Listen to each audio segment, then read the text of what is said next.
How to turn off location sharing with someone on Android. Hi everyone, welcome to the channel. This is Rose and I'm here to guide you on how to turn off location sharing with someone on Android.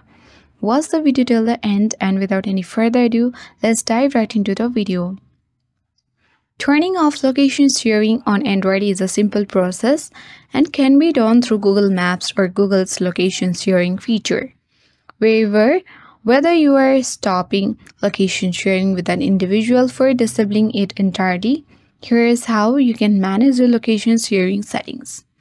Open Google Maps on your Android device. Now tap profile icon at top right corner of the screen and you have to select location sharing from the menu box. At bottom of the screen, you will see a list of people with whom you are sharing your location. Simply, you need to find the person you want to stop sharing with and tap their name. Tap stop, or you need to select the can see your location and then next to it you will see stop. Tap stop and then you can easily stop your location sharing with that person. Once you do that, your issue will be fixed and you will happily turn off location sharing with someone on Android. That's all for today. Hope this video helped you. If you are new to our channel, hit the like button and subscribe. Thank you for watching.